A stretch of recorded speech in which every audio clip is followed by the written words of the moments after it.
and welcome everyone to day 3 of the Global School Leadership Matters Summit. We're delighted to have you all with us here today for a panel on unlocking policies and practices for school leadership in the Global South.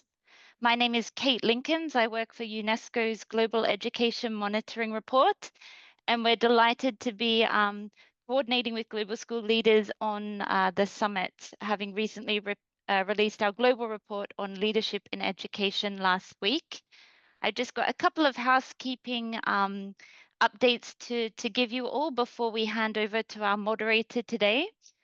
Firstly, today's session, there's interpretation available. You'll be able to navigate to your desired language. At the bottom of your screen, we have 4 languages available. Today's session will last 60 minutes, and that includes a dedicated time for question and answers. You're able to pose your questions using the Q&A box at the bottom of your screen, and we'll get to them in the dedicated session. And as attendees, you'll be on mute throughout the session to avoid background noise. And just a gentle reminder to everyone to please keep your comments respectful in the chat to ensure a positive and productive environment. Now we've got those out of the way. Again, hello, bonjour, hola. We're really excited to have you with us today as we take a deep dive into the GEM report's peer profiles, the profiles for enhancing education reviews. I'm joined here today by 2 of my colleagues from the GEM report, our moderator for the session, Anna Dadio, who's the senior policy analyst at the GEM report, and my colleague Daniel April, who is the the associate research officer. And we've got with us 2 representatives from ministries of education from around the world. We've got Mr. Basheer Khaleel from the Ministry of Education in Iraq, and Dr. Ismail from the Ministry of Education in Malaysia. They'll be sharing some reflections on policies and practices for school leadership a bit later on today. And so I'm delighted to hand over to Anna, who will be our moderator for the session. But before we do that, we'll be sharing a brief animation from the GEM report's latest report on leadership in education to give you a quick update and overview of the report. Thank you very much and enjoy today's session. What does great education leadership look like? We all know that school leaders have a lot going on. They are architects, designing good learning environments. They are conductors, getting everyone to play in harmony. They're gardeners, cultivating potential. And coaches, pushing teams towards excellence. On top of that, they are counselors, accountants, and problem solvers. A focus on results makes them data officers and evaluators too. But when can they focus on learning? The part of the job that turns schools around. It's a superhuman task. But being a leader isn't about being a hero. Effective leaders recognize their limitations and build strong teams. And yet only 1/3 of countries train them to share responsibilities with others. The latest Global Education Monitoring Report shows us that leading for learning is about collaboration, students, teachers, parents, and the wider community working together to create thriving schools.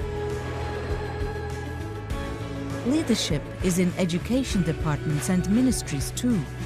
They build their team from communities who they've inspired around their goals. They set expectations, and they support school leaders to make reform happen in schools. The challenges facing education are increasing, and leadership can't be taken for granted. By providing support, trust, and recognition, we can empower education leaders to drive positive change.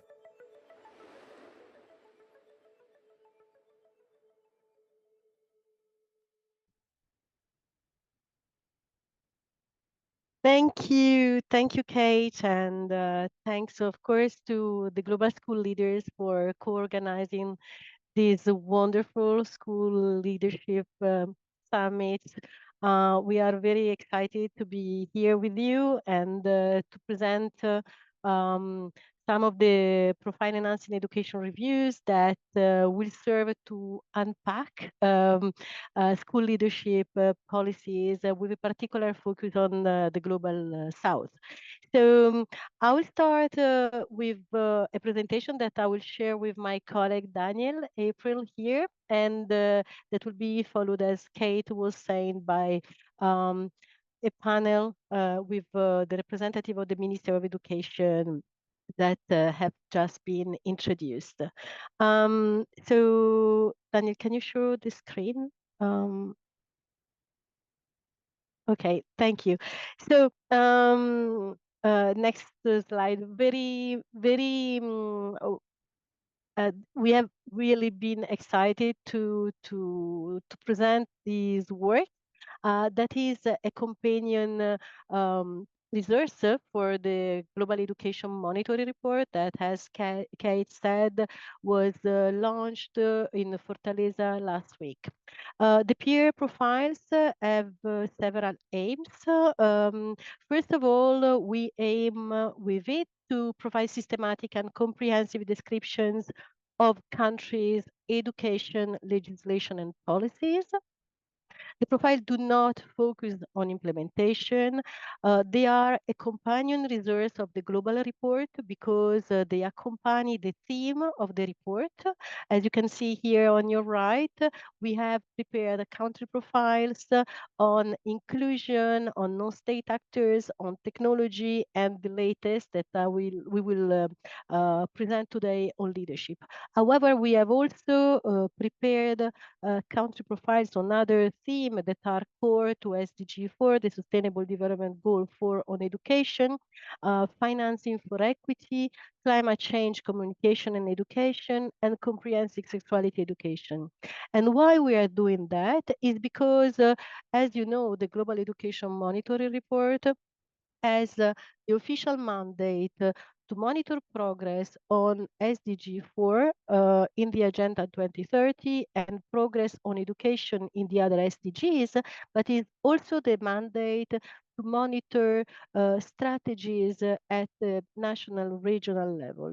And so we started this work really with the intention of having a tool, of creating a tool that can inform policy design and public debate, and especially that can foster peer learning. Next slide. So this year, peer profiles cover school leadership. So a particular part of the Global Education Monitoring Report on leadership in education. It will cover, because the global report covers three parts, as you may have noted, within education system, within schools, at the system of education, at the level of the system of education, and outside. So the peer profile focuses really on school leadership policies, legislation, strategies, and in particular, they are divided in four parts. The terminology, how school principals are named, referred to in the official documents of the different countries to or education system, because we cover 211 education systems. And then there will be a part that is devoted to school principles, in particular to leadership standards and roles, selection and working condition, and development, professional development and leadership preparation. A part that is really focused on other leaders within the school, that will really refer to the issue of shared leadership, and then a part on governance that has looked at autonomy of school leaders, assessment and accountability, and teacher assessment by school leaders. So based on these different parts, we have mapped, we have transformed the qualitative information that we have collected in a number of variable indicators that allows us to say what country have been doing in these areas. And on this, we will present some key findings emerging from these profiles, and I will leave the floor to my colleague, Daniel.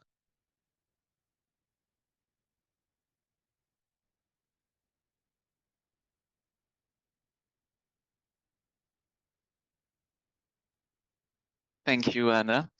As Anna mentioned, the 211 country profiles on school leadership were prepared by the GEM report team through desk reviews, and they focus primarily on primary and secondary education. So here we have 8 key findings based on the profiles. First, our results highlight the wide variety of the terminology used for school leaders around the world. Why the term principal is widely recognized. Different countries use terms like school heads, head teachers, headmasters, school directors, also school managers, each carrying its own cultural and also administrative meaning. In Chile, for instance, they say school director to emphasize leadership, while in Thailand, school manager underscores a more organizational role. And some countries, for instance, Sierra Leone, South Sudan, even distinguish between titles at the primary and secondary level, highlighting different responsibilities in each. So the language isn't just a label, it really reflects the different ways school systems are structured and also the way they view leadership. National standards also for school principals are key to improving school leadership and its impact.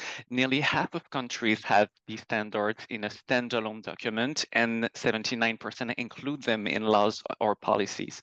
And these standards are usually set by the Ministry of Education, but sometimes other government bodies or professional organizations are involved. We identify here 2 examples of standards. For instance, Rwanda standards are developed by the Ministry of Education with the Rwanda Education Board and VVOB, and they highlight different skills like strategy planning, teaching leadership, community engagement. In Malaysia, for instance, the Compass 2.0 framework covers 5 areas, including curriculum management, human resources, and they both provide a broad approach to developing effective school leaders. Third, while key leadership dimensions are often discussed in the literature, our analysis shows that they are not always part of national standards.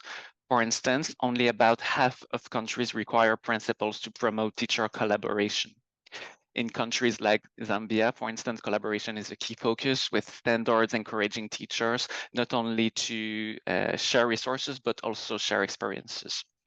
In addition, the analysis shows that 64% of countries require principals to share information with parents or provide feedback to teachers following observations.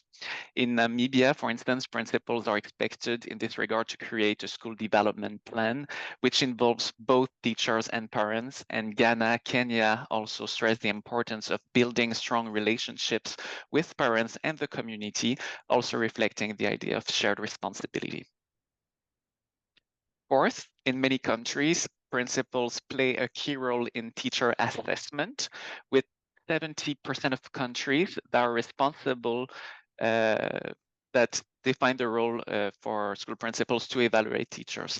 And this task is crucial not only for the promotions, for career investment, but also for improving teaching quality and accountability. In Oceania, for instance, teacher evaluation by principals is more emphasized, with 85% of countries making it like a priority. But in Eastern, Southeastern Asia, only half of countries assign this responsibility to principals. And interestingly, low-income countries prioritize teacher evaluation by school principals more than high-income countries. We have an example here of Bangladesh, where head teachers are responsible for preparing the annual teacher evaluation report. And in Bolivia, for instance, the evaluation process includes both qualitative, quantitative aspects with a strong emphasis on community participation and also allowing teachers to be part of the process. Thank you, Daniel. So I will continue presenting another important finding. As you may have seen, the report highlights these 4 core dimensions that Daniel has just discussed in the previous slides. So what the findings of the peer allows to say is that in many cases, country prioritize teaching experience, but very often this is not something that is sufficient, is not enough, and so some countries also prioritize management experience. However, while half of countries rely on teaching experience when selecting school principal, only some 3 in 10 also emphasize management experience, and only 2% of countries rely on administrative management experience in selection and recruitment procedure. However, what's really important is that 3/4 require candidates to be fully qualified teacher, highlighting the importance of knowing what's going on in the classroom. And here you can have the example, for example, in Timor-Leste, where teachers must serve as deputy head teacher for 4 years and hold also relevant degrees to become a head teachers. And while in Angola, directors of primary schools must be permanent staff with a degree in education science and 5 years of teaching experience. So this example allows to say that there is a mix of conditions and qualification and experience that are often considered by countries. However, what the report highlights, and based on the findings of the peer profile, is that selection, recruitment, and working conditions for school principals are often shaped by education governance. Um, Concerning the recruitment, we have seen that 63% of countries use open competition for principal selection at both primary and secondary school level. In 42% of countries, this validation, the selection of school principal is centralized, while only less than 1 in 5 countries handle it locally. And 57% of countries validate appointments at the central level. Concerning the working conditions, we have seen that countries consider in their regulations that 3/4 of countries consider that principals in public schools are civil servants. However, what we have seen also looking at the regulation is that only in 37% of countries they have permanent contracts. Much more often they have also limited duration contracts that can be renewed or cannot be renewed. In some cases, in 2/3 of countries, the regulation also set standardized salaries, and in some cases, they set the financial incentives. We have seen that regular principal evaluation exists in many countries, 78% of countries. However, very often this is used only for sanctioning and not for formative purposes. And here you can have some example. For example, in the Cook Islands, the outer islands direct recruitment policy offer financial incentives, including a 15% recruitment allowance, accommodation, and support for travel expenses. But there are very different conditions and situations across the country. So go there and enjoy the reading. One of the most important finding is that of the report in general, but also emerging from the peer, is that training is really essential for school principal for effective leadership and school improvement. However, what we have seen analyzing the regulation at the country level is that what countries really highlight is the in-service or continuous professional development, while the emphasis on induction, meaning the training when for novice principals is very weak and very rare. For example, there are only 31% of countries that have this embedded in their regulation, and 60% of countries highlight pre-service leadership preparation in their regulation. And also what is important is that these different core dimensions that we presented before are highlighted much more in service and continuous professional development that in pre-service training, which is a very important point because this, especially when school principals enter their position, they need to be trained and to be prepared to take action and to intervene in the areas they are expected to lead. And on the, I again give the floor to Daniel to continue the presentation. Thank you. I'll present the very last finding, which indicates that shared leadership is key to improving schools. Around 83% of countries require parental involvement and 62% community representation on school management committees. For instance, here we have Colombia with the education law that mandates student representation on school boards. And another result is that teachers also require to be part of school boards in 81% of countries and students in 57% of countries. And in this regard, about students, the establishment of student councils is regulated only in 31% of countries. For instance, in Rwanda, where learners' councils tackle issues which can be much broader than in other contexts. They tackle issues such as violence. They promote also national values through students' councils.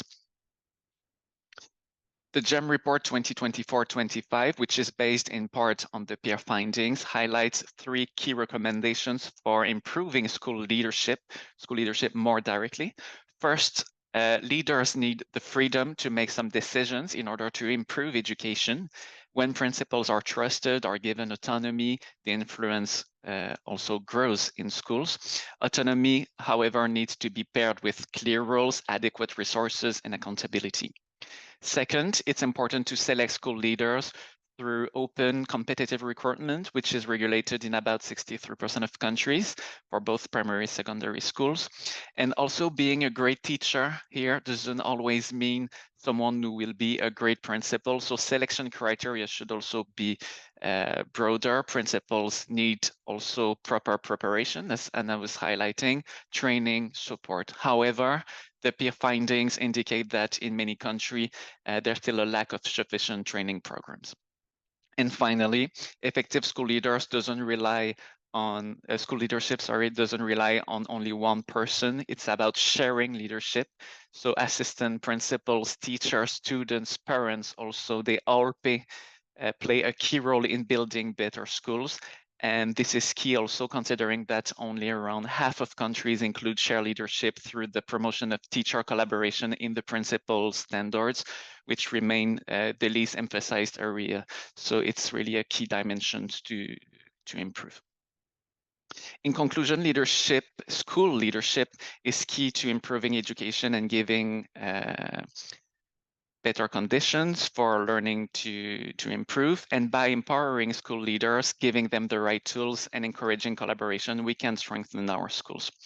We invite you to download the GEM report 2024-25, Leadership in Education, Lead for Learning, which was launched last week in Brazil. And it also includes detailed chapters based on the analysis from the peer profiles. And you can, of course, visit the Education Profiles website, where you will find 211 profiles on school leadership. And these profiles dive deeper into today's key findings. And we encourage you also to share them with your networks and spread the knowledge. Thank you all for your attention today.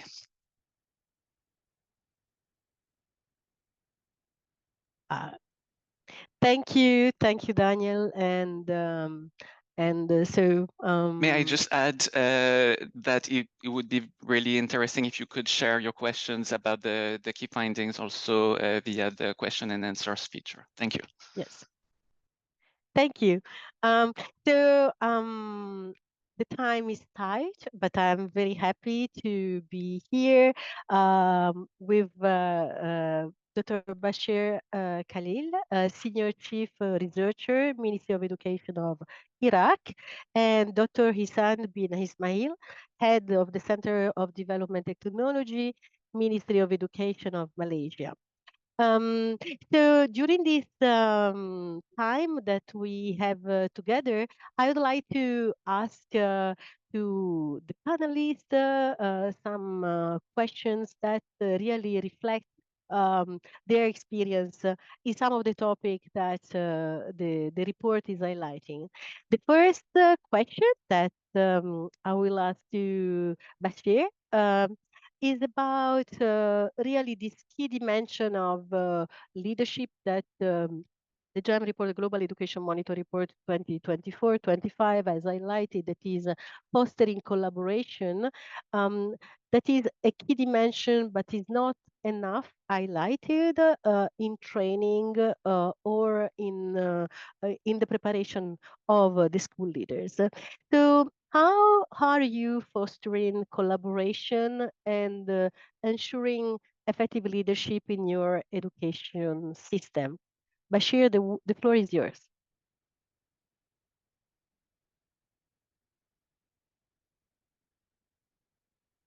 And what's going on here? Can you hear me? Yes, okay. Because there was the Zoom that was turning, so I thought I was offline. Am I clear now?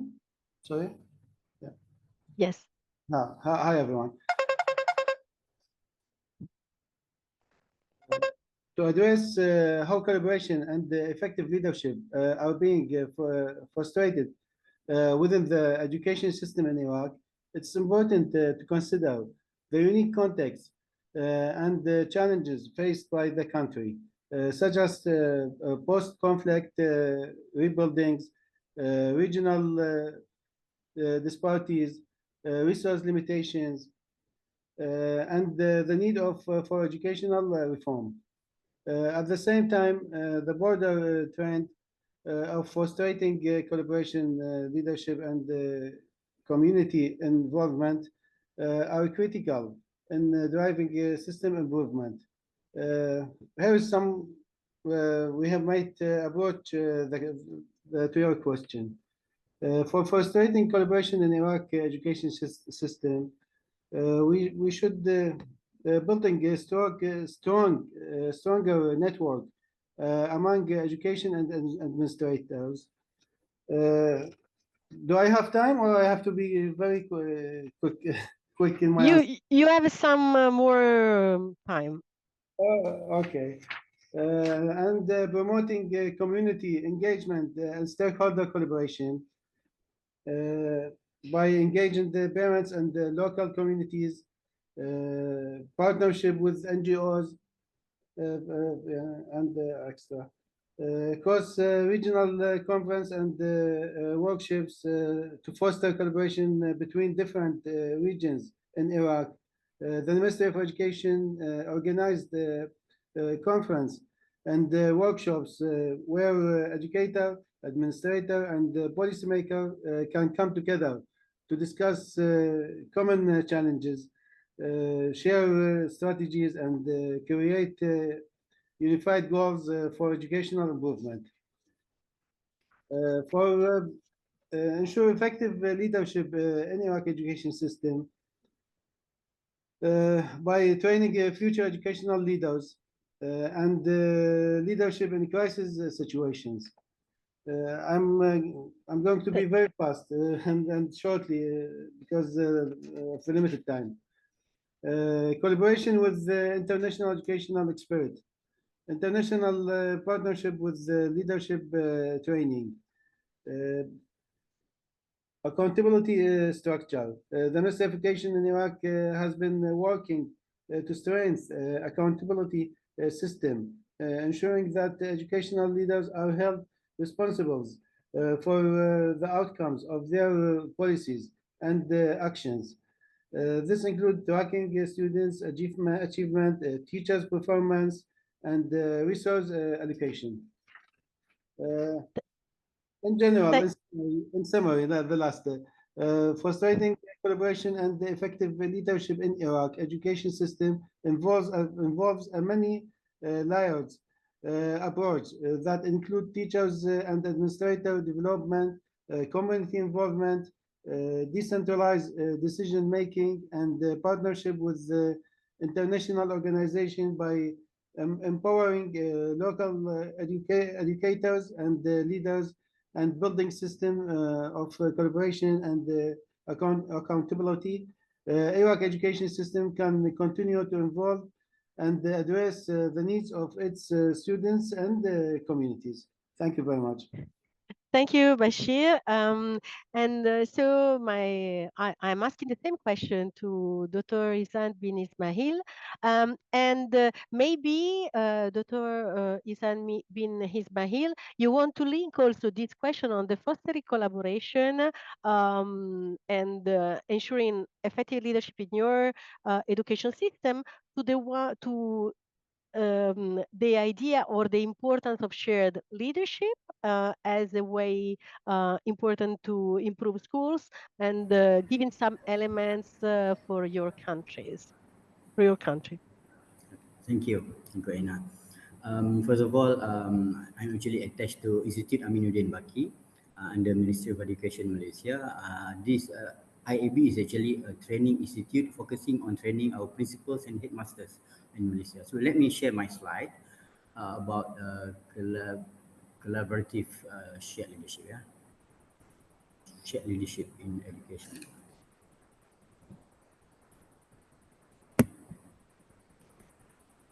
Sorry. Let me share this one. I've got two slides here. Mm-hmm. This one, right? Okay, can you all see my slide? Yes. Okay, great. All right. As I mentioned earlier, I'm IAB. We are training our principal and headmasters, and we focus on professional learning communities, which become a cornerstone of educational development at IAB. Through PLCs, teachers, school leaders, and support staff come together to collaborate and learn from each other. This approach allows us to harness diverse skills and perspectives, fostering professional growth while building a culture of shared responsibility for our student success. And starting from last year, we have this initiative. We call it My Digital Leaders Program, because in today's digital era, effective collaboration requires not only the right mindset but also the right tools. The My Digital Leaders Program at IAB equips school leaders across Malaysia with skills for digital collaboration and communication. By mastering these tools, our leaders can coordinate and engage with their teams more effectively, creating a digitally empowered educational environment and supports continuous learning program. And we also have a very important program to prepare our principals and headmasters. Those who want to become principal and headmasters, they must go through this program. We call it NPQEL, or National Professional Qualification for Educational Leaders, which is a structured initiative focused on developing principals and senior leaders. The program emphasizes collaborative problem solving, where participants work together to analyze leadership challenges and create impactful solutions. This framework not only strengthens their leadership skills, but also nurtures a sense of camaraderie and cooperation among Malaysian school leaders. Well, in terms of stakeholder engagement, effective leadership goes beyond the school walls. It extends into the community. IAB encourages stakeholder engagement by involving parents, community leaders, and local stakeholders in the education process. This inclusive approach enables schools to address local educational challenges with solutions that are contextually relevant and widely supported, building a cohesive support system for our students. We have different regions in Malaysia, so we recognize that different regions have distinct needs, and our leadership program reflect this understanding. For example, urban and rural schools face different challenges, from resource allocation to infrastructure limitations. Through tailored programs, we ensure that both urban and rural schools receive the specific support they need, fostering cross-regional partnerships and strengthening the overall educational ecosystem. And lastly, as we look to the future, we remain committed to innovation, connectivity, and continuous improvement. By enhancing digital infrastructure and encouraging creative solutions, IAB is working to equip our leaders with the tools and insight they need to lead effectively. For your information, we have just launched digital education policy last year, and one of the trust in that policy is related to leadership in schools. Okay, I think that's it for now from me. Yeah. Yes, thanks a lot, Dr. Ihsan bin Ismail. I think you answered really these two questions about how you are fostering collaboration, but also how you are putting this really shared leadership at the heart of the system of education. And so I will move this question to Basheer Khaleel, knowing really the question will be, as the report, the Global Education Monitor report has highlighted, shared leadership is essential for improving schools. We know this very well. And can you really think about a policy or give an example of a policy that exemplify this ethos or the search for this shared leadership in your country?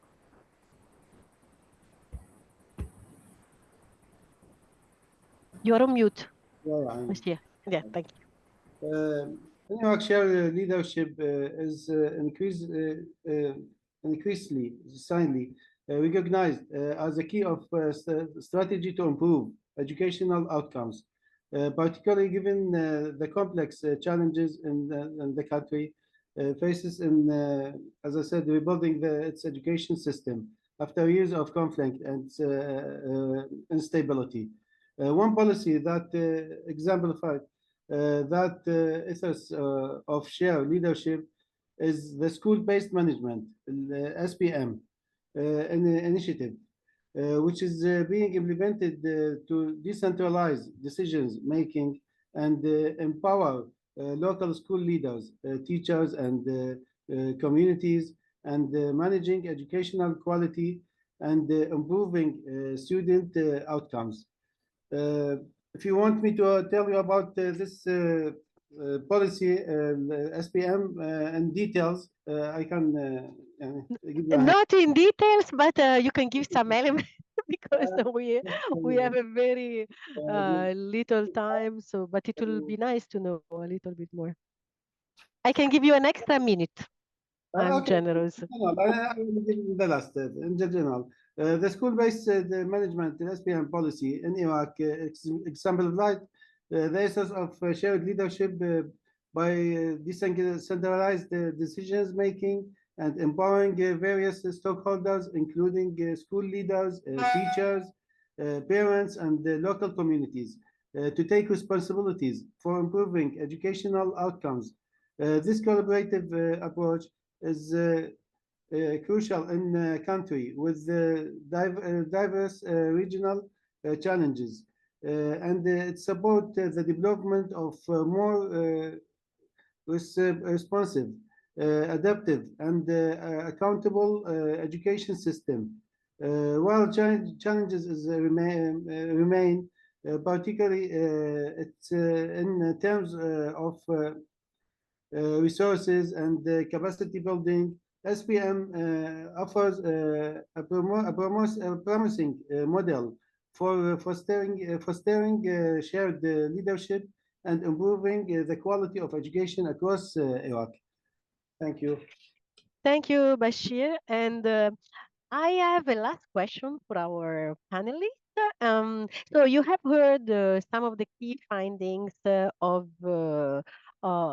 emerging from the counter profiles, and I would like to ask you, what do you think is the most surprising finding that come out of these profiles? Something that you didn't expect, or it was not? I mean, it was really something that in your expectation was different. Ihsan, is for you this one.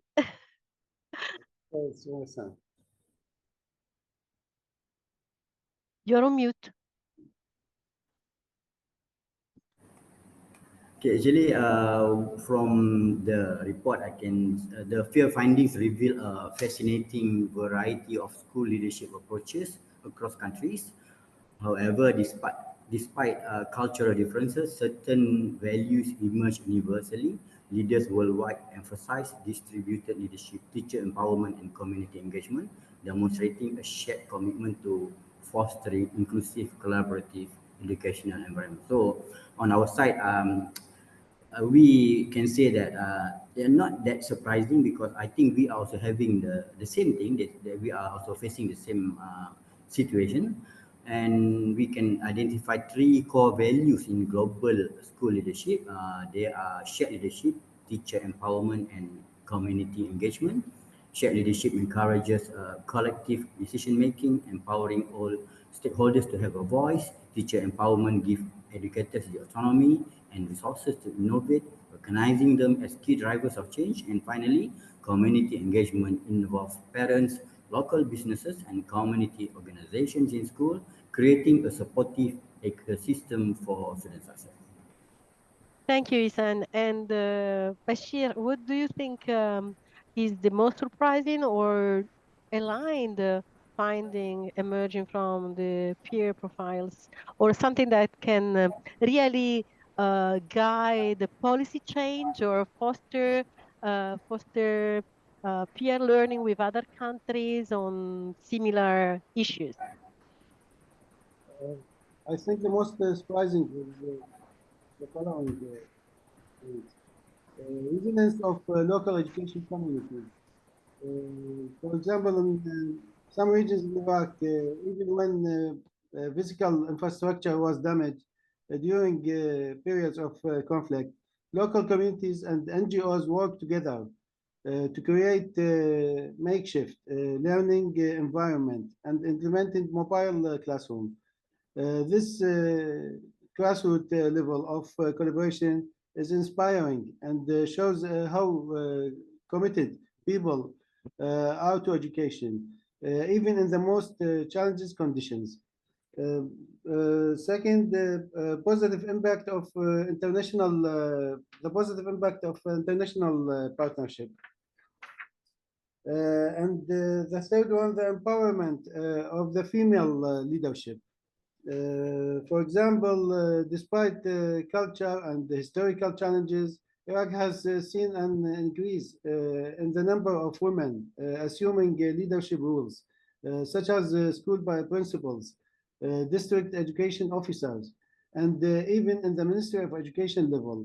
In some regions, female lead schools and initiative have become models of innovations and success. Often focusing on improving the quality of education for girls and marginalized populations. I think, yeah, this is the most important, Thank you, Thank you, Basheer. Thank you, Ihsan. And on this last point that you raised, I would say we didn't present it, but we have also covered in the profiles how many countries have process in place or measure in place to ensure diversity in selection and recruitment procedure. And unfortunately, there are only 11% of countries at the global level that have such measure in place.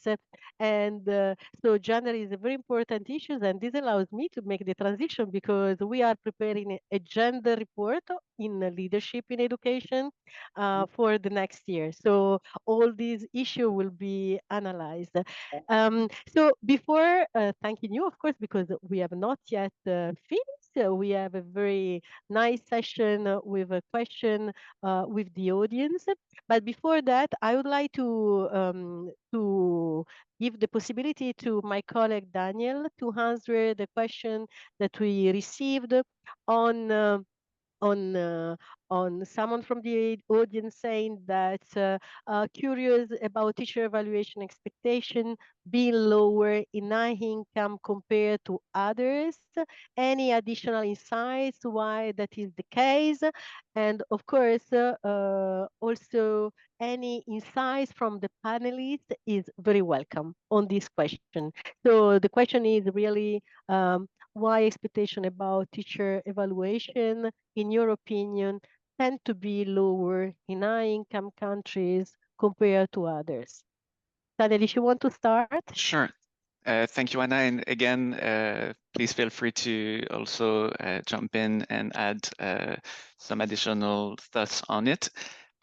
So as discussed, the peer analysis shows that principle-led evaluation based on expectations in regulations are more common in low-income countries, 77%, than in high-income countries, 63%.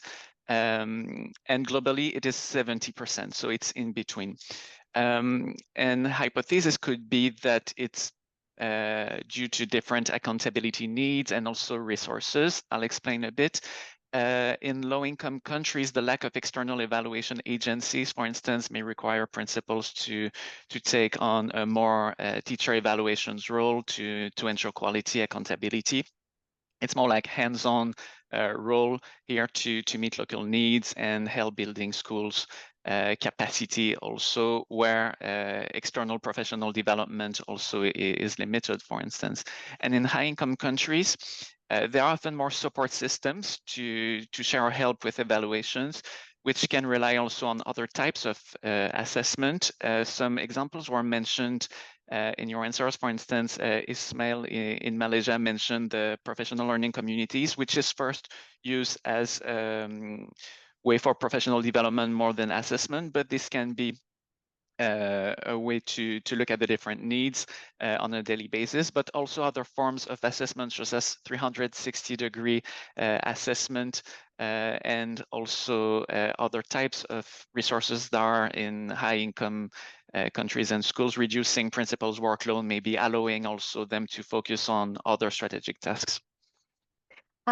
Thank you, Daniel. And so I would like to ask you this question about also to Basheer and Ihsan about teacher evaluation in your country and the expectation about this teacher evaluation compare, for example, to expectation of school principal evaluation. Or if they are mandated or is still something that is left to the willingness of the schools or the institution. Ihsan, you may want to start. Oh yes, in Malaysia, actually, we have a way of evaluating the performance of teachers, and maybe in terms of we have to do this by the end of the year normally, and we also have what we call let me check, yeah. Okay. Okay, to me, why our country, for example, in Malaysia, we are a bit different from a high-income country because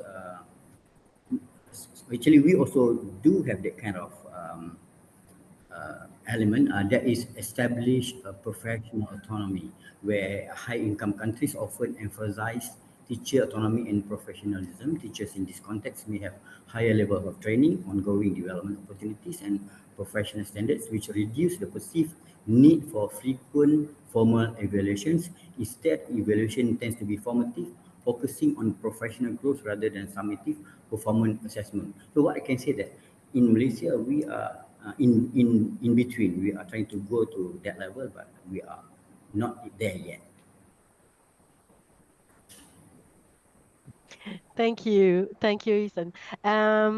Basheer,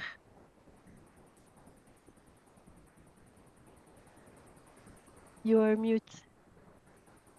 Sorry. In my country, the main way to evaluate teachers is by the results of the students in the exam, success in the exam. Okay. This is a traditional way to evaluate. We need to improve this. Sorry, Basheer, I don't know if it's me. I cannot hear you very well. So I don't know if you can just come a little bit closer to the mic. I will try. Okay. That's perfect. Thank you. In my country, we use the traditional way to evaluate teachers by the results of their students in the end of the year, by the exams and the degree of their students, if they pass the exam or didn't pass. and this results they evaluate teachers. But I think this is the very old way. We need to improve the ways to evaluate the teachers. And I think now we try to put the new strategies for this matter. Thank you. I don't see any question from the audience. I mean, we have been very clear, and but there is also more to learn about your countries, and of course at the global level from the profile, the country profiles, again, education-profiles.org on school leadership, but also in the report, in the global report, because of course time is limited and we couldn't discuss all of the findings and issues that are there. And I think there is something that came out from both of yours answers before wrapping up. I think you both highlighted the importance of the context. And I think this is really something that also our Global Education Monitoring Report highlights, and the fact that very often school principals are to operate in very different situations, very different contexts, which makes even more important to have the right training preparation in place. Again, before wrapping up, I would like to say that while the profiles focus on school leadership only, the global report focuses on a much broader perspective on leadership, and in particular also on the issue of leadership at the level of the ministries of education where you both operate, and highlighting also the opportunities, the importance of people working there, and also the fact that core dimension of leadership that we highlight are not just core for school leadership, but they are core for all education leaders. And the report also discusses in detail the issue of leadership outside the education system, meaning at the level, for example, of political leadership of parliamentary committees or commission, at the level of trade unions, at the level of students, activists. I mean, we discussed the issue of shared leadership or fostering collaboration.